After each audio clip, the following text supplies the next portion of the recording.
Welcome to Health with Hashimoto's, a podcast for you if you are diagnosed with Hashimoto's, wondering if you might have thyroid problems, or you're at risk for this autoimmune issue because of genetics. Exhausted and overwhelmed, you long to feel like yourself again, but you don't know where to start. Welcome to the Exhausted Mom's Path to Whole Health. Hi, I'm Esther. I am a registered nurse, and after 17 years in emergency departments around the country, I grew fed up by the system that only looks at symptoms and slaps short-term band-aids on problems instead of helping people truly discover how to reclaim their health. I went back to school for holistic health, and I am here to help you discover your next step on your journey to whole health. Whole health is made up of body, mind, spirit, diet, and environment.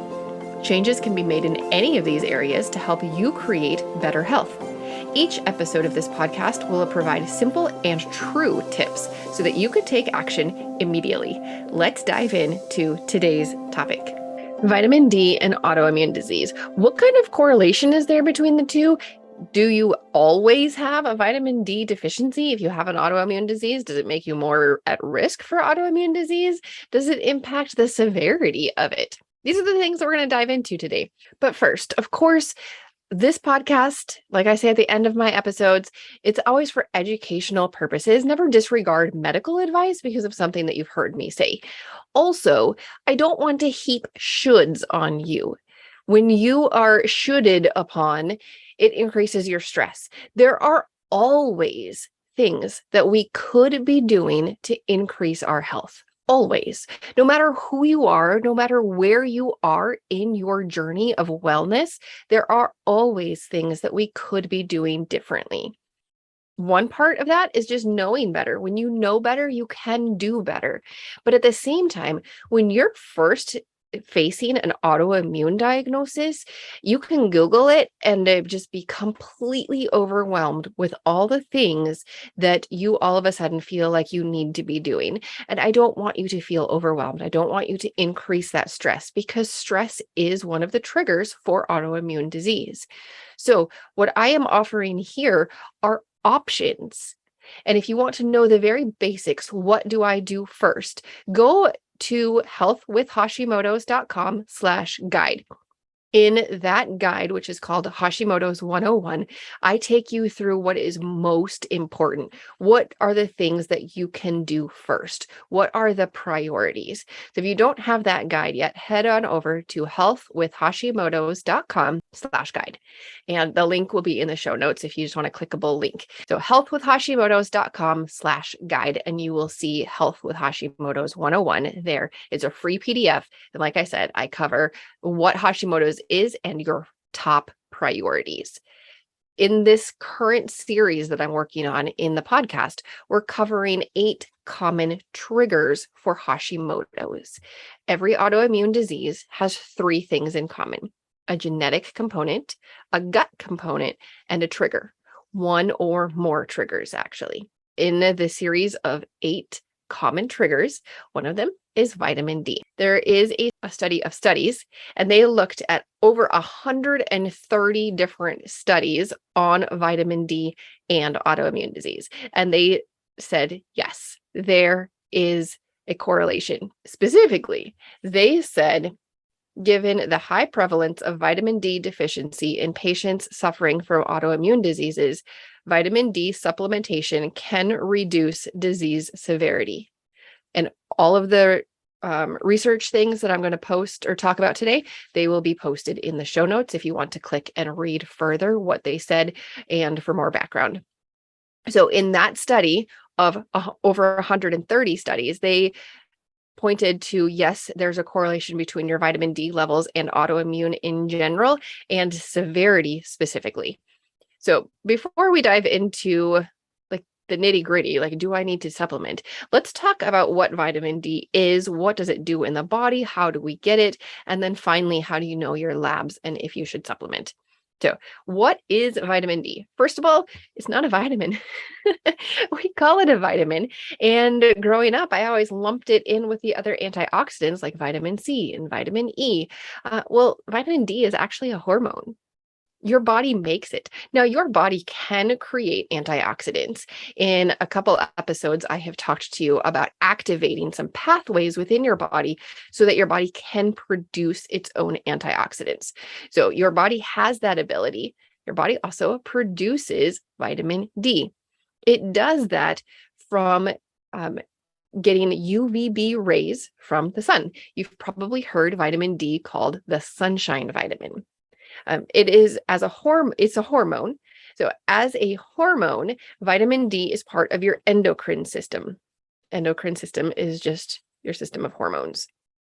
Vitamin D plays a crucial part in the communication between 4 different parts of your body that regulate calcium.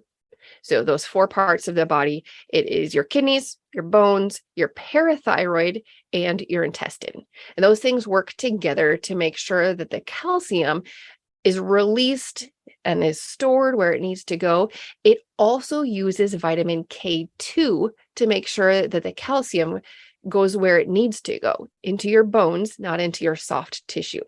So later on, we're going to talk about supplementing with vitamin D, and you will also hear me talk at that point about vitamin K2. Vitamin D and vitamin K work together to help the calcium go where it needs to go.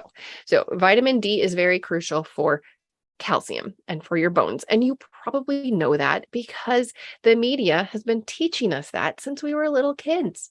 You watch commercials and you know that you should drink milk because it does a body good. You know that you should drink milk so that you can get your calcium and your vitamin D. So if you drink milk, is that enough? If you drink milk, are your levels good? Well, before I answer that question, what else does vitamin D do in the body? It does a whole lot. It's not just calcium. It, of course, promotes that calcium absorption into your small intestine so that it can go where it needs to go. It also modulates the immune system. Vitamin D is anti-inflammatory, and it's an antioxidant. Like I said, kind of like vitamin C and vitamin E, but a little bit different because it's a hormone. Other things it does is it helps with your blood pressure, muscular function, and even cancer. There's a lot of research in PubMed. PubMed is just the Google of published research. So you can go over there and you can look at different correlations between cancer and vitamin D. It's very fascinating. But back to immunity, vitamin D has been linked to autoimmunity, and different things that come up in the literature are thyroiditis, type 1 diabetes, inflammatory bowel disease, lupus, and Lyme arthritis. So vitamin D is crucial for a lot of things in the body and more that I didn't even mention. So we've talked about that it's a hormone. It's part of your endocrine system. It's called the sunshine vitamin, and your skin makes it from the sun. So how do we get it? Yes, from the sun, but that's not guaranteed. One of the lectures I listened to early on when I was learning about what is functional medicine, it was a doctor who lived north of Chicago. There's an imaginary line that goes north through Chicago. Everybody who lives north of that, we cannot make enough vitamin D from the sun after the fall solstice. So where I live in Minnesota, I could be naked outside all day long, and I still would not be making enough vitamin D from sun exposure all through the winter. It's just part of Northern Hemisphere. However, this doctor who was providing the lecture, he took care of a lot of snowbirds, he called them. People who live in the north part of the United States during the summer, and then they move south in the winter. So a lot of his patients lived in Florida. They would come back to his clinic in the spring when things were warming up north, and they were all tan. He said they were even leathery. They had been outside a lot. He would test their vitamin D, and a lot of them were very, very low. So at that point, he realized that sun exposure does not guarantee a good amount of vitamin D. He started checking all of his patients because vitamin D is useful in so many functions of the body. So sun exposure is one way that we create vitamin C within our skin, but it's not the only way we can get vitamin D. We can also get vitamin D from our food. Of course, I already mentioned milk. Milk does not naturally have vitamin D. It is fortified. So when you drink a glass of milk, you're like, oh, I'm getting my vitamin D. I don't need to supplement. Actually, it already is supplemented. Milk does not come out of the cow with vitamin D. It is supplemented in that milk. Things that naturally contain vitamin D, the oily fish and fish liver, and then egg yolks. It's not in a whole lot of things. Can you get enough vitamin D from your food? The experts that I have listened to and that I have read their research, they say, no, you cannot get enough vitamin D from your food. It is one of the nutrients that a lot of experts recommend that you supplement with. But how do you know if you should supplement? And how do you know how much to supplement with? That's where lab testing comes in. First of all, I'm going to confess, I did not do lab testing right away. I knew when I was pregnant that I needed vitamin D. I needed vitamin D for me. I needed it for my baby. And then when I was breastfeeding, they specifically told me, the pediatrician and my OBGYN told me that my baby needed extra vitamin D. Why do they need more? It's because mom is deficient. They generally give babies vitamin D drops, or at least they did when my babies were little, because moms are not giving them enough D through the milk. So I guess milk does contain some vitamin D if the mom has enough. Anyway, vitamin D supplementation for babies is necessary if mom doesn't have enough. So when I was pregnant and breastfeeding, I supplemented with a lot of vitamin D. At least I thought it was a lot at the time. Now we have super easy ways to find out if you're deficient or not. Now, things have changed over the last decade or so. You didn't used to be able to order your own labs. You would have to go talk to your doctor and they would have to approve if you could get that lab work or not, if they thought it was necessary. Well, thankfully, things have changed a bit. We can advocate for our own health. And we've always been able to do that, but now you can do it in even more ways. If your doctor will not order a lab, you can self-pay and you can order it yourself. I think that's absolutely awesome. There are companies like Everlywell or Nutridyne, and they send you a lab kit in the mail. You open it up, there's a little alcohol wipe, a little stylet. You poke your finger, put some drops of blood on the little sample card, put it in the envelope, and mail it back. And within about 2 weeks, you have your vitamin D results in your email. It's so convenient. That is what I did because, yes, I can go to a physical lab, but if it can come to me in the mail and I can do it in between homeschooling my boys, yes, I am going to pick that one. So the other way you can do it, you can get a link from a practitioner and order your own labs. One of my friends does that. And so you can get on her link, order your labs, go to a physical lab, get your blood drawn, they send it off. And then again, in about 2 weeks in your email, there are your lab results. Now, my friend who offers this as her business, she also offers a consult to talk about what your labs mean. I think that's awesome because you don't want to just rely on Google.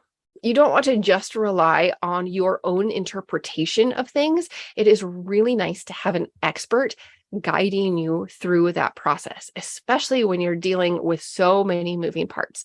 Like I said, vitamin D is integral in so many different things in your body, and everything interacts with everything and impacts everything.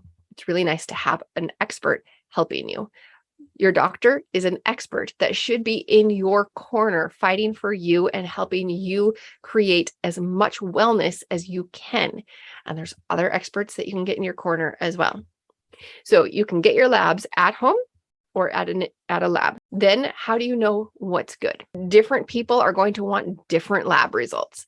Yep, that's how medicine works. It's how science works. It's always evolving. You look at the research and you change your recommendations based on what you know. When you know better, you can do better. Well, huge government agencies tend to change a little slower. They're a little slower to respond to new research. And sometimes that's good. You don't want research that has been bought by pharmaceutical companies to outweigh some actually valid research. So in some cases, it is good that government is slow in that. In other ways, we want them to catch up. Vitamin D and actually all of the RDA numbers, they were set to keep you from dying. And I talked about this on one of the earlier episodes. if you get 100% of the RDA, the recommended daily allowance in the United States, it will get you a D on a, letter grade. Is to keep you from failing. It's not to get you a C or B or even A. It's to keep you at a D from failing. So we know that the RDA is low, but what is ideal?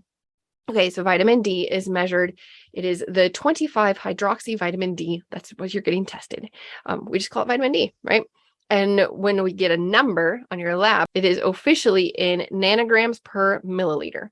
I'm just going to give you the numbers though. The old recommendation was it should be at least 20.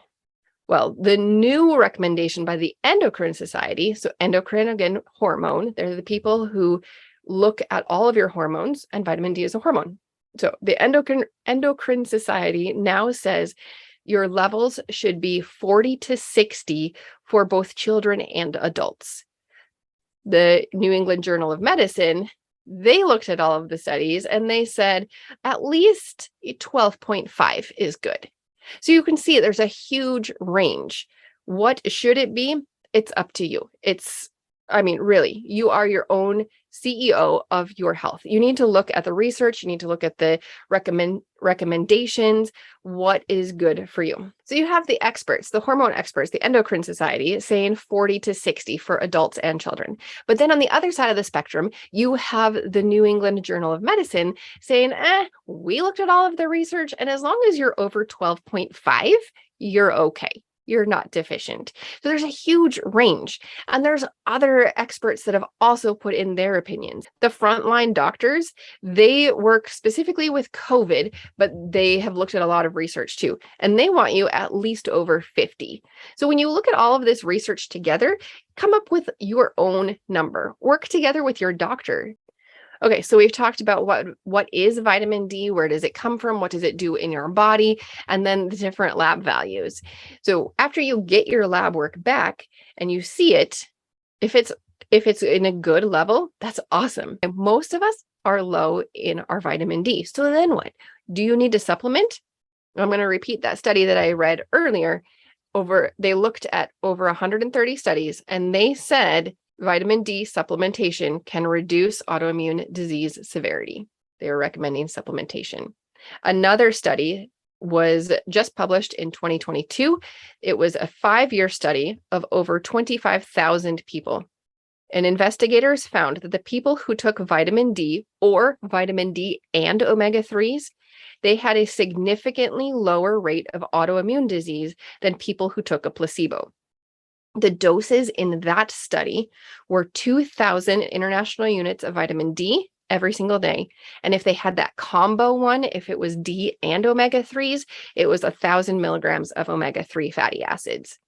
So that is what they gave to their study participants, 25,000 people. And it was a blind study. There were placebos and there were the real deals. And the people who had vitamin D did better as far as autoimmune disease. There are, of course, just as there were in different recommendations for your lab numbers, there are going to be different recommendations for how much vitamin D you take every day. That one study, they said 2,000 international units of vitamin D. When you're looking at vitamin D supplementation, the old way to write vitamin D was international units or IU. They are moving to micrograms. So when you purchase vitamin D off of the shelf, it might say IU, or it might say MCG, or it might have both. Because there's this transition period, and it's a very long transition period, years, I will give you both of those numbers. The National Institute of Health says this is your should.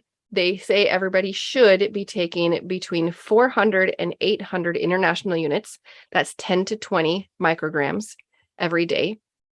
But they also say it is safe to take up to 4,000 international units per day, which is 100 micrograms. That's the National Institute of Health in the United States. Other studies say anywhere between 1,000 to 4,000 international units a day. That would be 25 to 100 micrograms a day. The frontline doctors, their goal is to get their patients up to at least 50 ASAP. They want you at or above 50 nanograms per milliliter in your blood. So they have 2 different tables on their website. Again, that link will be in the show notes, and they want to get you there quickly. So they recommend massive doses of vitamin D, even over 10,000 a day, which back when I was working in the emergency department, that was unheard of. If you were taking 10 or 20,000 units, it was like once a week. So really work with your doctor, with your expert, with your professional to figure out what is right for you. Look at a lot of different factors. You are the CEO of your own healthcare. Your doctor is on your team. Don't disregard their medical advice. Most doctors really do want the best for you. And sometimes the insurance companies make it really hard for the doctors to do what they went into medicine to do. So use your resources as they are available so that you can get your health to where you want to be. Vitamin D is just one aspect of the tools in your toolkits. It is one trigger. Low vitamin D is one trigger that can start you on that journey of Hashimoto's or other autoimmune diseases. And it's one simple thing that we can work on. Hey, thanks for listening to the podcast today. Hashimoto's thyroiditis can be overwhelming and frightening. Your body isn't working as expected, and you get frustrated. You can be dealing with many different symptoms, including fatigue, anxiety, heart palpitations, depression, brain fog, and more. You might find yourself saying, I just want to feel like myself again, and I get it. I created the Hashimoto's 101 guide so that you can understand what Hashimoto's is, what it means for you, and how you can create a path to health. There is hope. You can find better health. Download this free guide at healthwithhashimotos.com/guide. Please help others find this show by rating and reviewing it in your podcast app or by sharing a screenshot of today's episode in your social media stories. Be sure to tag me on Instagram. You can find me at esther.y.rn. This podcast is for informational and educational purposes only. Please be sure to discuss any concerns and plans with your trusted healthcare professional.